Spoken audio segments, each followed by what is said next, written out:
नमस्कार दोस्तों, स्वागत है आपका हमारे यूट्यूब चैनल फ्री एजुकेशन में। दोस्तों, सामान्य अध्ययन यानी कि जीके जीएस के जो मोस्ट इंपोर्टेंट 1000 क्वेश्चन की हमारी सीरीज चल रही है, इस क्वेश्चन सीरीज का आज हम 17वां पार्ट लेकर आए हैं। इससे पहले हम 16 पार्ट बना चुके हैं, तो यदि आपने हमारे पुराने वीडियो नहीं देखे तो इनको भी देख सकते हैं। और आज के इस वीडियो लेक्चर में हमने जितने भी क्वेश्चन सेलेक्ट किए हैं सारे के सारे क्वेश्चन इंपॉर्टेंट हैं, अच्छे लेवल के क्वेश्चन हैं। प्रीवियस कई एग्जाम में ये क्वेश्चन पूछे गए हैं और इन क्वेश्चन को हम बिल्कुल डिटेल में विथ एक्स्ट्रा फैक्ट के साथ में हल करेंगे, ताकि आपको याद करने की या फिर रटने की जरूरत ना पड़े। तो चलिए शुरू कर लेते हैं। नेक्स्ट क्वेश्चन है, अकबर के किस दरबारी विद्वान ने अथर्ववेद का फारसी में अनुवाद किया? तो दोस्तों, जितने भी क्वेश्चन इस वीडियो में लाया हूं, यदि आपको किसी भी क्वेश्चन का आंसर पता है तो वीडियो को पॉज करके अपना आंसर लगाएं। इसके बाद मैं आंसर बताऊंगा और क्वेश्चन के रिलेशन में जितने भी एक्स्ट्रा फैक्ट बन सकते हैं सभी को समझाऊंगा। तो देखिए, मैं आपको बता दूं कि सबसे पहले जो अथर्ववेद है, इसकी रचना किसने की थी? तो अथर्ववेद की जो रचना है ये की थी अथर्वा नाम के ऋषि ने। ठीक है, किस भाषा में की थी? तो संस्कृत भाषा में जो है इस वेद की रचना की गई थी। और जो अथर्ववेद है इसको ब्रह्म वेद भी कहा जाता है। ठीक है, और इसका फारसी में अनुवाद किसने किया? तो इसका फारसी में अनुवाद किया था हाजी इब्राहिम सरहिंदी ने। किसने? इब्राहिम सरहिंदी ने जो है इसका फारसी में अनुवाद किया था। तो इस क्वेश्चन का बी ऑप्शन सही हो जाएगा। ठीक है, और जो इब्राहिम सरहिंदी है इसके बारे में आपको याद रखना है कि ये किसके शासनकाल में था? तो ये अकबर के शासनकाल में, अकबर के दरबार में एक फेमस विद्वान था। ठीक है, और यदि हम बात करें यहाँ पर अथर्ववेद की, तो इसमें क्या वर्णन किया गया है? तो इसमें जादू टोना, भूत प्रीत, मंत्रों आदि का उल्लेख मिलता है। तो इतनी बातें आपको इस क्वेश्चन से याद रखना है। चलिए नेक्स्ट क्वेश्चन देख लेते हैं। नंबर सेकंड क्वेश्चन है, नाटो का मुख्यालय कहाँ स्थित है? तो जो नाटो है इसका हेडक्वार्टर जो है ये ब्रुसेल्स में स्थित है। कहाँ पर? ब्रुसेल्स में स्थित है। तो इस क्वेश्चन का बी ऑप्शन से हो जाएगा। यदि हम बात करें यहाँ पर नाटो की, तो नाटो का फुल फॉर्म क्या होता है? The north Atlantic treaty organisation. ठीक है, इसकी स्थापना कब हुई थी? तो 4 अप्रैल 1949 में इसकी स्थापना हुई थी और हेडक्वार्टर मैंने आपको बता दिया है ब्रुसेल्स, जो कि बेल्जियम में स्थित है। नेक्स्ट क्वेश्चन है, निम्न में से कौन सा एक व्यय भारत की संचित निधि पर भारत नहीं है? तो देखिए दोस्तों, सबसे पहले तो हम बात कर लेते कि भारत की संचित निधि का वर्णन कहाँ किया गया है। तो भारतीय संविधान के अनुच्छेद 266 में जो है संचित निधि का वर्णन किया गया है। और हम देख लेते कि इनमें से कौन सा व्यय जो है इस पर भारत नहीं है। तो नंबर ए पे लिखा है भारत के मुख्य न्यायाधीश के वेतन और भत्ते। तो देखिए, जो भारत के मुख्य न्यायाधीश होते हैं यानी कि चीफ जस्टिस ऑफ इंडिया, इनको क्या कहा जाता है? इनको CJIV कहा जाता है। तो इनके वेतन और भत्ते तो संचित निधि पर भारित होते हैं। ठीक है, और जो भारत के नियंत्रक एवं महालेखा परीक्षक हैं, ठीक है, इसको हम क्या बोलते हैं शॉर्ट में? तो इसको हम शॉर्ट में CAG कैग भी बोलते हैं। ठीक है, तो जो कैग के वेतन और भत्ते मिलते हैं ये भी कहाँ से मिलते हैं? भारत की संचित निधि से ही मिलते हैं। ठीक है, और नंबर सी पे लिखा है संघ लोक सेवा आयोग के वेतन और भत्ते। तो जो UPSC के अध्यक्ष हैं इसके वेतन और भत्ते कहाँ से मिलते हैं? ये भी भारत की संचित निधि से ही मिलते हैं। लेकिन जो भारत के प्रधानमंत्री के वेतन और भत्ते हैं ये भारत की संचित निधि से नहीं मिलते। ठीक है, प्राइम मिनिस्टर के वेतन और भत्ते जो हैं ये संचित निधि पर भारत नहीं है, और यही हमें बताना था। तो इस क्वेश्चन का डी ऑप्शन सही हो जाएगा। चलिए नेक्स्ट क्वेश्चन देख लेते हैं। नंबर 4 क्वेश्चन है, भारत के संविधान में किस शब्द का उल्लेख नहीं है? ये मोस्ट इंपोर्टेंट क्वेश्चन है, पूछा ही जाता है। तो मैं आपको आंसर ही बता दूं कि जो बजट शब्द है इसका उल्लेख भारतीय संविधान में कहीं पर नहीं किया गया है। तो इस क्वेश्चन का बी ऑप्शन से हो जाएगा। देखिए, भारतीय संविधान के अनुच्छेद 112 में, किस अनुच्छेद में? अनुच्छेद 112 में वार्षिक वित्तीय विवरण यानी कि एनुअल फाइनेंशियल स्टेटमेंट का तो वर्णन किया गया है, जिसे सामान्यतः क्या कहा जाता है? जिसे सामान्यतः बजट कहा जाता है। लेकिन बजट शब्द का उल्लेख संविधान में कहीं नहीं किया गया है। ठीक है, यदि हम बात करें यहाँ पर कि विनियोग विधेयक, इसका वर्णन किस अनुच्छेद में किया गया है? तो इसका जो उल्लेख है ये अनुच्छेद 114 में किया गया है। और जो भारत की संचित निधि है, ठीक है, मैंने आपको ऊपर ही बता दिया है कि भारत की जो संचित निधि है इसका वर्णन किया गया है अनुच्छेद 266 में। तो नेक्स्ट क्वेश्चन है, किस गवर्नर जनरल को भारतीय प्रेस का मुक्तिदाता कहा जाता है? तो भारतीय प्रेस का मुक्तिदाता कहा जाता है सर चार्ल्स मेडकाफ को। तो इस क्वेश्चन का बी ऑप्शन सही हो जाएगा। देखिए, पहले क्या था कि इंडिया में जो है प्रेस को उतनी स्वतंत्रता नहीं थी, उस पर कई जगह जो है प्रतिबंध लगे हुए थे जो कि अंग्रेजों ने लगाए थे। लेकिन जो है सर चार्ल्स मेडकाफ ने जो है भारतीय प्रेस को पूर्ण स्वतंत्रता प्रदान कर दी थी, इसलिए इनको भारतीय प्रेस का मुक्तिदाता कहा जाता है। नेक्स्ट क्वेश्चन है, बनार-क्यूलर प्रेस एक्ट किस वायसराय के द्वारा पारित किया गया था? मोस्ट इंपॉर्टेंट क्वेश्चन है। देखिए जो बनारक्यूलर प्रेस एक्ट है ना, ये लॉर्ड लिट्टन या फिर कहीं कहीं आपको लॉर्ड रिटन भी देखने को मिलेगा, ठीक है। इन्हीं का नाम है लॉर्ड रिटन, ठीक है। इन्होंने पारित किया था और कब किया था, तो इन्होंने जो ये एक्ट है ये 1878 में पारित किया था। एक्चुअल में इसको जो है 1878 का वर्नाक्यूलर प्रेस एक्ट कहा जाता है, ठीक है। इस एक्ट में क्या होता था, तो जितने भी भारतीय समाचार पत्र थे सभी पर प्रतिबंध लगा दिया गया था, ठीक है।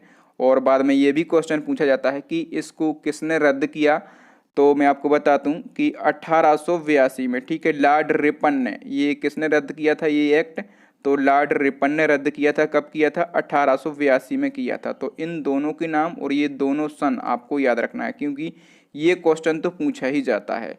तो चलिए नेक्स्ट क्वेश्चन देख लेते हैं। नंबर 7 क्वेश्चन है, माखनलाल चतुर्वेदी समारोह मध्य प्रदेश के किस जिले में मनाया जाता है, तो माखनलाल चतुर्वेदी समारोह जो है ये मध्य प्रदेश के खंडवा जिले में मनाया जाता है। तो इस क्वेश्चन का बी ऑप्शन सही हो जाएगा, ठीक है। जो माखनलाल चतुर्वेदी है ना, ये मध्य प्रदेश की एक फेमस कवि थे और इनकी रचनाएं पूछी जाती हैं। तो इनकी कुछ फेमस रचनाओं को हम देख लेते हैं। हिमक्रीटनी, हिमतरंगिनी, पुष्प की अभिलाषा, रंगों की होली, कृष्ण अर्जुन युद्ध और समय के पांव, ये 6 जो इनकी रचनाएं हैं बहुत ही ज़्यादा फेमस हैं। रचनाएं तो इनकी बहुत ज़्यादा हैं, लेकिन ये रचनाएं जो हैं ये परीक्षा में पूछी जाती हैं। नेक्स्ट क्वेश्चन है, निम्न में से कौन भारत के प्रधानमंत्री बनने से पूर्व किसी राज्य के मुख्यमंत्री नहीं रहे थे, तो क्वेश्चन थोड़ा सा कठिन हो सकता है, तो एक एक करके हम देख लेते हैं। देखिए पीवी नरसिम्हा राव जो लिखा है, ये हमारे देश के प्रधानमंत्री तो रहे हैं, आपको पता है। उससे पहले जो हैं ये आंध्र प्रदेश के मुख्यमंत्री भी रह चुके हैं। यहाँ पे लगा है चौधरी चरण सिंह, तो चौधरी चरण सिंह जो है हमारे प्रधानमंत्री रहे हैं। उससे पहले ये उत्तर प्रदेश के मुख्यमंत्री रह चुके हैं। और जो बीपी सिंह हैं ये भी उत्तर प्रदेश के मुख्यमंत्री रह चुके हैं, ठीक है। और जो चंद्रशेखर जी हैं ये प्रधानमंत्री रहे हैं, लेकिन प्रधानमंत्री बनने से पहले ये किसी राज्य के मुख्यमंत्री नहीं रहे थे, ठीक है। तो इस क्वेश्चन का डी ऑप्शन सही हो जाएगा। नेक्स्ट क्वेश्चन है, महात्मा गांधी के प्रिय भजन वैष्णव जन तो तैनो कहिए के रचयिता कौन थे। ये क्वेश्चन कई बार पूछा जाता है। तो महात्मा गांधी जी का सबसे पहले तो प्रिय भजन कौन सा था, वैष्णव जन तो तैनो कहिए, और इसकी रचयिता जो हैं ये थे नरसिंह मेहता। तो इस क्वेश्चन का डी ऑप्शन सही हो जाएगा।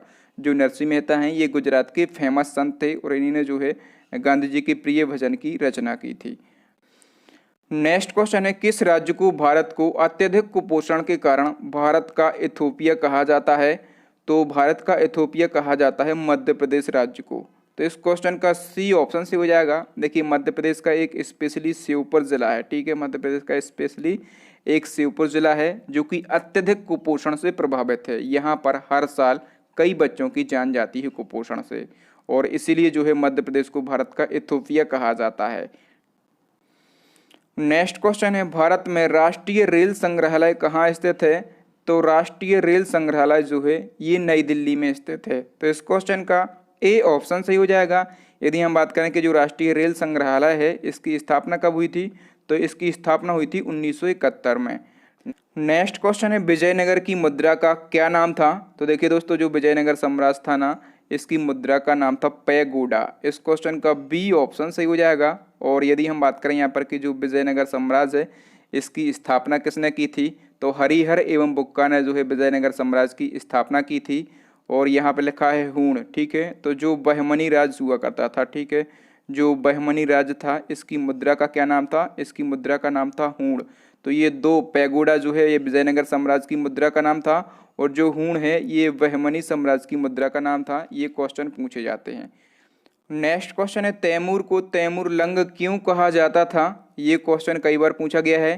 तो देखिए हुआ क्या था कि तैमूर का एक युद्ध में पैर खराब हो गया था, जिसके बाद वह लंगड़ा के चलने लगा था, ठीक है। और लंगड़ा के चलने के कारण ही इसको तैमूर लंग कहा जाता था, ठीक है। तो लंगड़ा कर चलता था इसलिए इसको तैमूर लंग कहा जाता था।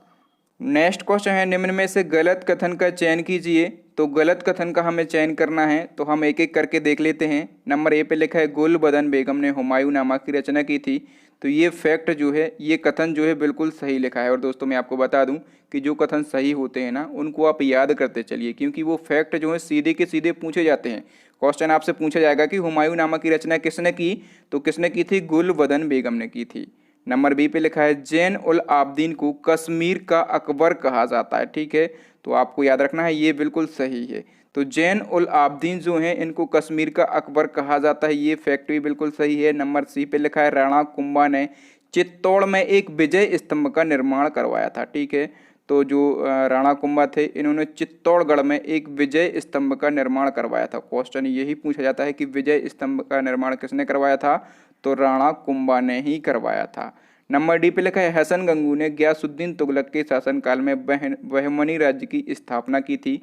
तो ये कथन जो है बिल्कुल गलत लिखा हुआ है। ठीक है, बिल्कुल गलत कथन है और गलत कथन का ही हमें चयन करना था। तो नंबर डी ऑप्शन सही हो जाएगा। मैं आपको बता दूं कि जो हसन गंगू थे ना, इन्होंने गयासुद्दीन तुगलक के शासनकाल में बहमनी राज्य की स्थापना नहीं की थी। जो हसन गंगू हैं इन्होंने जो है 1347 ईस्वी में, कब, 1347 ईस्वी में मोहम्मद बिन तुगलक, ठीक है, एमबीटी हम इसको शॉर्ट में लिखते हैं, मोहम्मद बिन तुगलक के शासनकाल में बहमनी राज्य की स्थापना की थी। ठीक है, और जो बहमनी राज्य इन्होंने बनाया था इसकी राजधानी क्या बनाई थी, ये क्वेश्चन पूछा जाता है कि बहमनी राज्य की राजधानी क्या थी, तो गुलबर्गा। ठीक है, गुलबर्गा को इन्होंने अपनी राजधानी बनाया था। और यदि हम बात करें कि इनकी राजभाषा कौन सी थी, तो जो बहमनी राज्य था जिसकी स्थापना हसन गंगू ने की थी, इनकी राजभाषा जो है ये मराठी थी। ठीक है, इसकी राजभाषा मराठी थी। और बहमनी राज्य की मुद्रा तो मैंने आपको बता दी है, हूण जो थी इनकी मुद्रा थी। नेक्स्ट क्वेश्चन है किस राज्य को उगते सूरज की भूमि यानी कि लैंड ऑफ राइजिंग सन कहा जाता है, तो उगते सूरज की भूमि कहा जाता है अरुणाचल प्रदेश को। तो इस क्वेश्चन का बी ऑप्शन सही हो जाएगा। क्यों कहा जाता है, क्योंकि देखिए अरुणाचल प्रदेश की जमीन में सबसे पहले सूर्य दिखाई देता है। और एक बार क्वेश्चन पूछा गया था कि अरुणाचल प्रदेश का वह स्थान जहां सूर्य की रोशनी सबसे पहले पड़ती है, तो उस स्थान का नाम पूछा गया था। तो जहां पर अरुणाचल प्रदेश में सूर्य की रोशनी सबसे पहले पड़ती है उस स्थान का नाम है डोंग वैली की देवांग घाटी। ठीक है, और ये जो जगह है ये अरुणाचल प्रदेश में स्थित है। और कहाँ पर स्थित है, तो भारत और चाइना और म्यांमार की बॉर्डर पर। ठीक है, 3 देशों की बॉर्डर पर ये जो जगह है, ये जो स्थान है ये स्थित है, भारत, चीन और म्यांमार। ठीक है, उस स्थान का नाम क्या है, डोंगी वैली की देवांग घाटी। ठीक है, यहाँ पर जो है सूर्य की किरणें सबसे पहले पड़ती हैं। नेक्स्ट क्वेश्चन देख लेते हैं। नेक्स्ट क्वेश्चन है सारनाथ स्थित है, ये भी मोस्ट इंपोर्टेंट क्वेश्चन है। तो देखिए सारनाथ क्या है, एक तीर्थ स्थल है, एक स्थान का नाम है। ये जो है उत्तर प्रदेश में स्थित है। ठीक है, उत्तर प्रदेश में वाराणसी के पास में ये जो सारनाथ जगह है ये स्थित है, ये आपको याद रखना है। और देखिए मैं आपको बता दूं कि जो सारनाथ है ना, इसी स्थान पर सबसे पहले गौतम बुद्ध ने, ठीक है, जो हमारे गौतम बुद्ध थे, इन्होंने 5 ब्राह्मणों को अपना प्रथम उपदेश दिया था। ठीक है, और इस उपदेश को धर्म चक्र प्रवर्तन के नाम से भी जाना जाता है। और जो हमारा राष्ट्रीय चिन्ह है, ठीक है, जो हमारा राष्ट्रीय चिन्ह है ये भी सारनाथ स्थित अशोक के सह स्तंभ से लिया गया। और जो हमारा राष्ट्रीय चिन्ह है इसको कब अपनाया गया था, तो इसको 26 जनवरी 1950 को अपनाया गया था। कब, 26 जनवरी 1950 को अपनाया गया था। नेक्स्ट क्वेश्चन है ब्रिटेन और भारत सरकार दोनों की किसी विशेष विषय पर रिपोर्ट को किस नाम से जाना जाता है। तो देखिए व्हाइट पेपर जो है, मैं आपको बता दूं, जो व्हाइट पेपर है ये ब्रिटेन और भारत द्वारा जारी रिपोर्ट एवं सरकारी दस्तावेज है, जिसके माध्यम से सरकार किसी सूचना, प्रस्ताव आदि को जारी करती है। तो याद रखेंगे। नेक्स्ट क्वेश्चन है तृतीय एंग्ल मैसूर युद्ध की समाप्ति किस संधि के परिणाम स्वरूप हुई थी। तो जो तृतीय एंग्ल मैसूर युद्ध हुआ था ना, इसकी समाप्ति जो है श्रीरंगपट्टनम की संधि के साथ में हुई थी। तो इस क्वेश्चन का डी ऑप्शन सही हो जाएगा। और जो तृतीय एंग्ल मैसूर युद्ध है ना, किस किस के बीच में हुआ था, तो ये जो है मैसूर राज्य के शासक टीपू सुल्तान और ईस्ट इंडिया कंपनी के बीच में हुआ था। ठीक है, और ये किस संधि के साथ समाप्त हुआ था, तो श्रीरंगपट्टनम की संधि के साथ ये युद्ध जो है समाप्त हुआ था। नेक्स्ट क्वेश्चन है घड़ी में चाबी भरने की प्रक्रिया में घड़ी में कौन सी ऊर्जा स्टोर होती है, ये क्वेश्चन कई बार पूछा जाता है। तो देखिए जो घड़ियाँ होती हैं जिनमें हम चाबी भरते हैं, तो जो चाबी भरने की प्रोसेस होती है तो उनमें जो है स्थितिज ऊर्जा स्टोर होती है। तो इस क्वेश्चन का डी ऑप्शन सही हो जाएगा।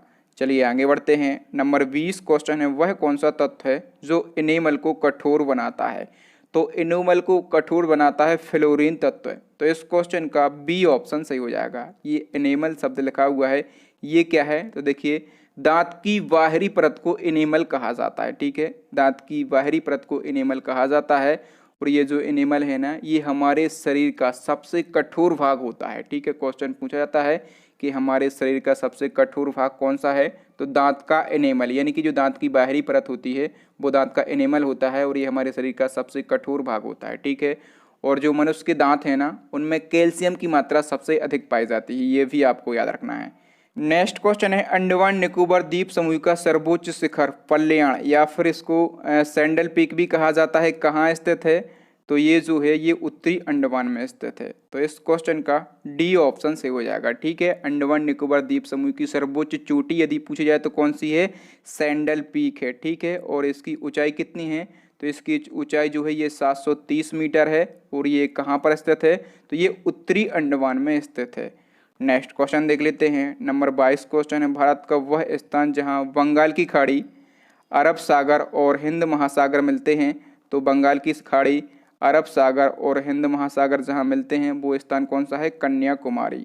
तो इस क्वेश्चन का सी ऑप्शन से हो जाएगा, ठीक है। कन्याकुमारी किस राज्य में है, तो ये तमिलनाडु राज्य में है, ठीक है। और जो कन्याकुमारी है ना, इसको ब्रिटिश काल में क्या कहा जाता था, ये क्वेश्चन पूछा जाता है। तो ब्रिटिश काल में इसको कैप कैमोरिन के नाम से जाना जाता था। कैप कोमोरिन जो है इसको ब्रिटिश काल में कहा जाता था। नेक्स्ट क्वेश्चन है, बलवन के विषय में निम्न में से कौन सा कथन सही है। मोस्ट इंपॉर्टेंट क्वेश्चन है और यहाँ से हम बहुत सारे फैक्टों को समझेंगे। तो बलवन के रिलेशन में हमें बताना है कि कौन सा कथन सही है, ठीक है। तो हम एक एक करके देख लेते हैं। नंबर ए पे लिखा है कि बलवन को गुलाम का गुलाम कहा जाता है, तो ये कथन बिल्कुल गलत लिखा हुआ है, क्योंकि जो गुलाम का गुलाम है ये किसको कहा जाता है, गुलाम का गुलाम कहा जाता है इल्तुतमिश को, ठीक है। इल्तुतमिश को गुलाम का गुलाम कहा जाता है। और यहाँ पर नंबर बी पे लिखा है, इसने 40 दल का गठन किया था, किसने, बलबन ने। बिल्कुल गलत लिखा हुआ है, क्योंकि 40 दल का गठन किसने किया था, इल्तुतमिश ने ही किया था, ठीक है। और नंबर सी पे लिखा है कि इसने सजदा और पाबोस की प्रथा बंद करवा दी थी। तो यार ये प्रथा जो है मोस्ट इम्पोर्टेंट है, ये पूछी जाती है। ये प्रथा इसने बंद नहीं करवाई थी, इसने शुरू करवाई थी। तो ये भी बिल्कुल गलत लिखा हुआ है। देखिए यहाँ पे जो सजदा और पाबोस शब्द है ना, इनके अर्थ पूछे जाते हैं और ये प्रथा जो है मोस्ट इम्पोर्टेंट है, ये कई बार पूछी जाती है। तो जो सजदा शब्द है इसका अर्थ होता है लेटना, और जो पाबोस शब्द है इसका अर्थ होता है पैर चूमना। अर्थात बलबन ने एक प्रथा शुरू की थी कि जब भी राजा आए तो आपको लेट जाना है और उनके पैर चूमना है, ठीक है। तो ये कथन गलत लिखा हुआ है, क्योंकि लिखा है कि इसने प्रथा बंद करवाई थी, बंद नहीं इसने शुरू करवाई थी।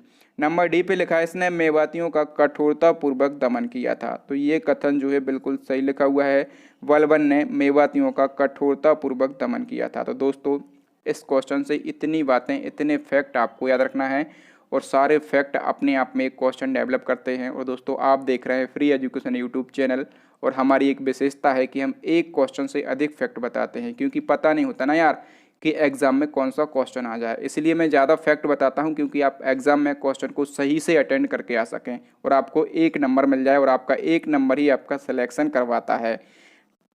नेक्स्ट क्वेश्चन है, कुषाण वंश के महानतम शासक कनिष्क की राजधानी क्या थी। तो देखिए जो कुषाण वंश के शासक थे कनिष्क, इनकी 2 राजधानियाँ थीं, ठीक है। इनकी 2 राजधानियाँ थीं, कौन कौन सी, एक तो थी पुरुषपुर और दूसरी थी मथुरा। तो इस क्वेश्चन का सी ऑप्शन से हो जाएगा उक्त दोनों। नेक्स्ट क्वेश्चन है, लॉन्ग वॉक टू फ्रीडम किसकी रचना है। तो लॉन्ग वॉक टू फ्रीडम जो है ये नेल्सन मंडेला की रचना है। तो इस क्वेश्चन का ए ऑप्शन से हो जाएगा। नेल्सन मंडेला कौन थे, तो ये दक्षिण अफ्रीका के पूर्व राष्ट्रपति थे। और देखिए दोस्तों एक क्वेश्चन पूछा जाता है कि मंडेला दिवस कब मनाया जाता है, ठीक है। तो जो मंडेला दिवस है ये मनाया जाता है 18 जुलाई को, ठीक है। कब मनाया जाता है, 18 जुलाई को मनाया जाता है। और इसकी शुरुआत कब से हुई, तो इसकी शुरुआत हुई थी 2009 से। इसकी शुरुआत किसने की थी, तो यूएनओ ने जो है इसकी शुरुआत की थी, ठीक है। तो जो मंडेला दिवस है ये कब मनाया जाता है, ये 18 जुलाई को मनाया जाता है, ठीक है। और जो नेल्सन मंडेला है ना, इनको शांति का नोबेल पुरस्कार भी मिला था। तो इनको शांति का नोबेल पुरस्कार कब मिला था, 1993 में मिला था, ठीक है। और इनको भारत रत्न भी दिया गया था। तो इनको भारत रत्न कब दिया गया था, तो इनको 1990 में भारत रत्न दिया गया था। तो इतनी बातें जो हैं आपको इस क्वेश्चन के संदर्भ में याद रखना है। अब नेक्स्ट एंड लास्ट क्वेश्चन है आपके लिए, चैलेंजिंग क्वेश्चन है जो कि हम पूछते हैं हमारे प्रीवियस वीडियो से। इसका आंसर आपको कमेंट करके बताना है। प्रत्येक वर्ष दुनिया भर में विश्व आत्महत्या रोकथाम दिवस कब मनाया जाता है। तो आपको बताना है कि विश्व आत्महत्या रोकथाम दिवस कब मनाया जाता है। आपके लिए 4 ऑप्शन दिए गए हैं। तो थैंक यू दोस्तों, वीडियो देखने के लिए बहुत बहुत धन्यवाद। आपको वीडियो कैसा लगा कमेंट करके हमें ज़रूर बताएं और इस वीडियो को लाइक करें, अपने दोस्तों के साथ शेयर करें और हमारे चैनल को सब्सक्राइब करने के साथ साथ बेल आइकन जरूर दबाएं ताकि जब भी मैं कोई नया वीडियो डालूं तो उसका नोटिफिकेशन सबसे पहले आपको मिल सके। और दोस्तों, इसी प्रकार की वीडियो देखने के लिए आप हमारी प्लेलिस्ट को ज़रूर विजिट करें। प्लेलिस्ट की लिंक आपको यहाँ पर आई बटन में मिल जाएगी या फिर नीचे डिस्क्रिप्शन में मिल जाएगी। तो आप कहीं से भी हमारे पुराने वीडियो को देख सकते हैं या फिर अभी आपको स्क्रीन पर 3 महत्वपूर्ण वीडियो दिख रहे होंगे, उनको देख लें। थैंक यू दोस्तों, मिलते हैं अगले वीडियो में। तब तक के लिए जय हिंद, जय भारत, वंदे मातरम।